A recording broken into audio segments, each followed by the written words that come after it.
Good afternoon and welcome.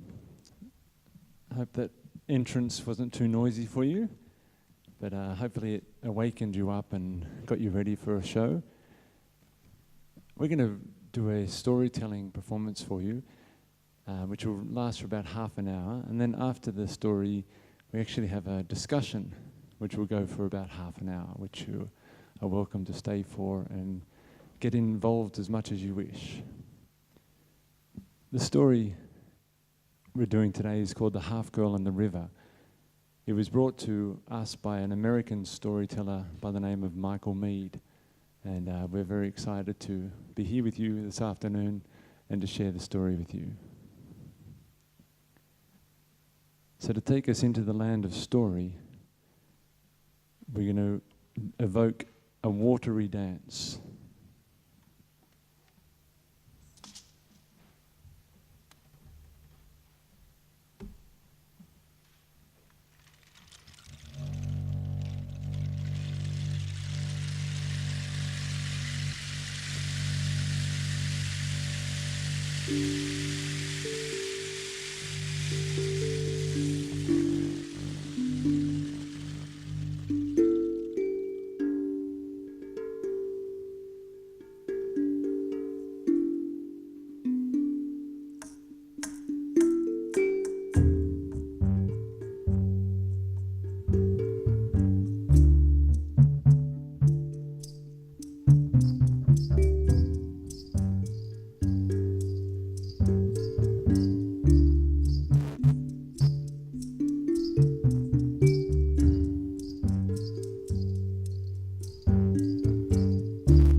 Like so many good stories, they start off with those wonderful words, once upon a time.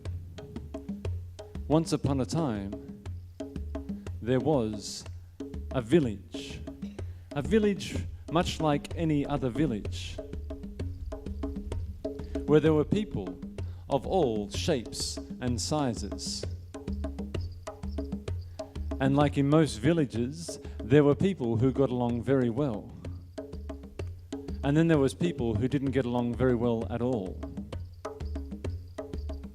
And like in most villages, people were busy going about their daily lives, in a hurry to go here and in a hurry to go there, here and there and there and here and here and there, and it seems like that's all people did. They were in a hurry to get from one place to another.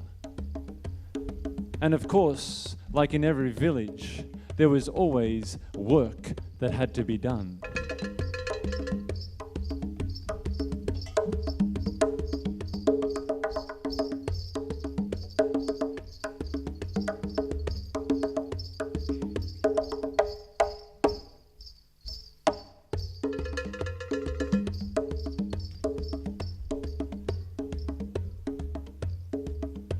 In this village, a strange and unusual thing happened. You see, a child was born. A girl was born with only half a body. There was a left side, a left arm, a left leg, a left eye, a left ear, half a mouth. You can work out the rest of the details. As for the right side of the body, there was nothing. Well, as you can imagine, the child's parents and family were disappointed with seeing only half of what they expected in their child. And as for the girl herself, well, imagine being born into this world with only half a body, half of what you needed. Being thrust into life with only half of what was required to survive in the world.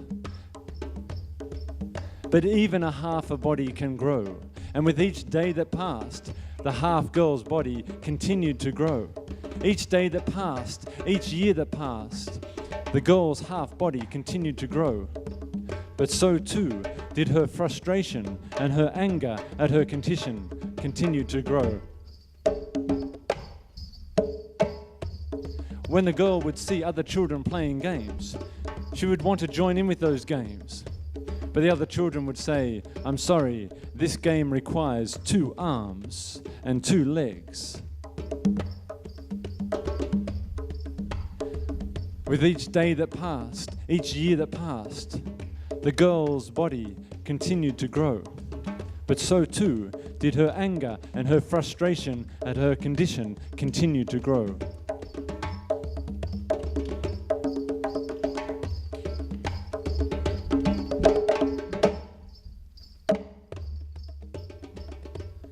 Sometimes the half girl could be seen in the center of the village, lamenting at her condition, weeping from her one eye. And people would walk past and they would say things like, "I'm sick of that kid. She's angry all the time. I mean, we've all got our problems, but I wish she would get over it."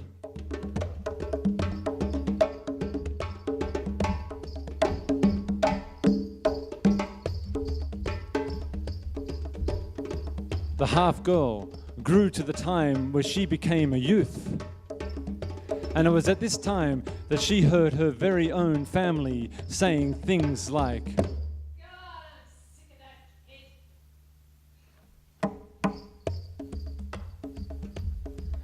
When the half girl heard this from her very own family, she did what anyone would do. She decided to leave that village. And she looked for a path, a road, anything that would take her from this place. And she found a path, and she followed that path. And that path happened to follow a river. And she followed the path that followed the river, dragging her half form along this path. And you think that she was angry inside a village? Well, imagine now where her anger went when there was no one to direct her anger towards.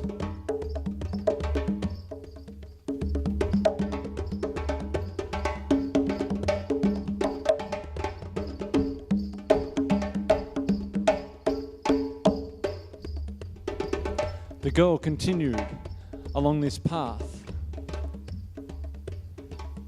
Then she looked up through one eye and saw something in the distance. When she looked up again, she saw that this thing in the distance was in fact moving towards her.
The half-girl continued to drag her half-form along the path.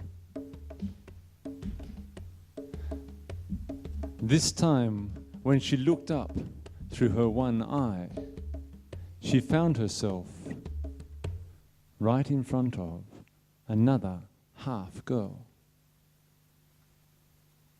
And this would be a lovely story if these two got together. But when someone is full of anger, sometimes all they can see is anger.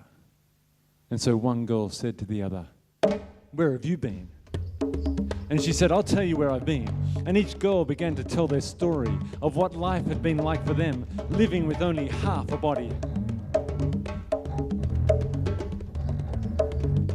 And soon their words were not enough. So they began to spit sounds at each other and push each other's body this way and that way and throw each other across the earth.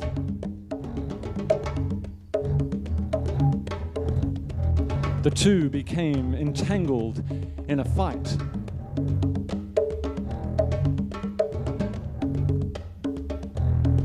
Then the two became entangled in a great struggle and throwing each other across the earth. The two, entwined, rolled down the bank of the river, and rolling down the bank of the river, the two half-girls entered into the river. The water was a turmoil, with whirlpools and bubbles reaching the surface. Obviously, a great struggle happening deep within the river.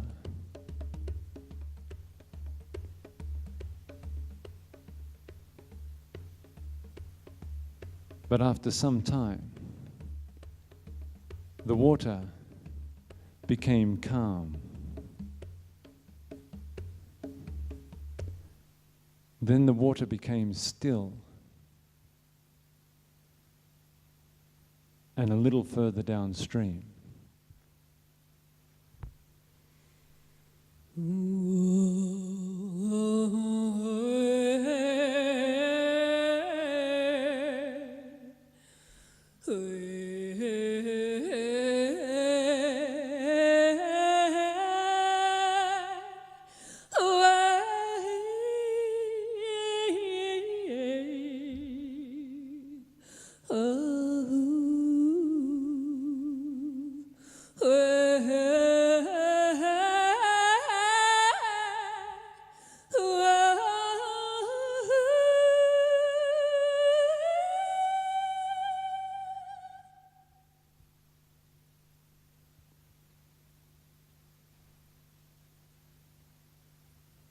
emerging out of the river came one whole person. The two halves had been joined in the river.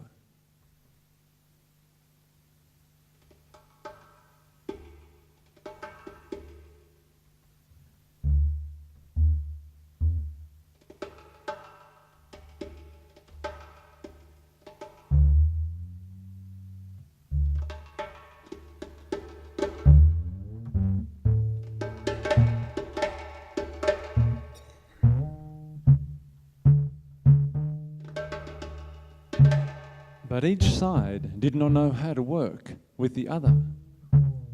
One arm would move like this, the other would move like that. One leg would walk here, the other one would move this way. And trying to move, the whole person couldn't walk at all.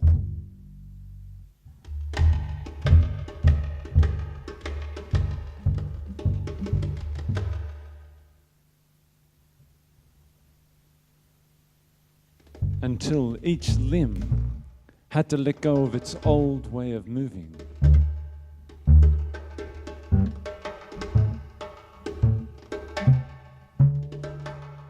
And try to find a new way of grooving.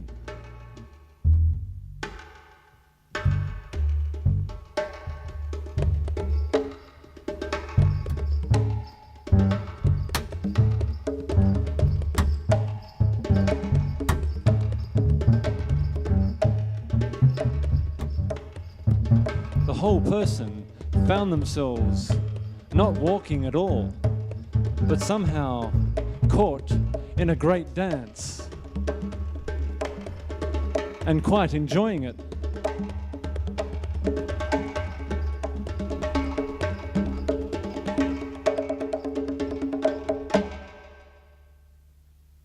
Then the whole person looked out through both eyes and had never looked through two eyes before, and so couldn't recognize anything.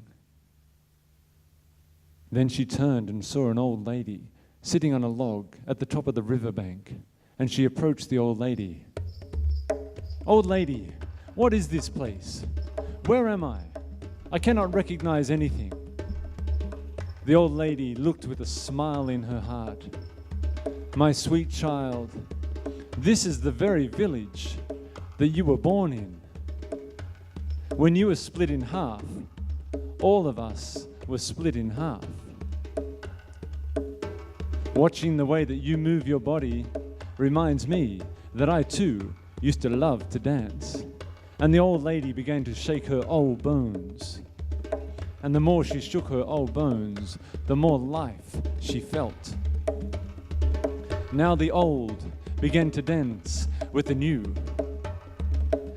The old lady said, "This is cause for great celebration."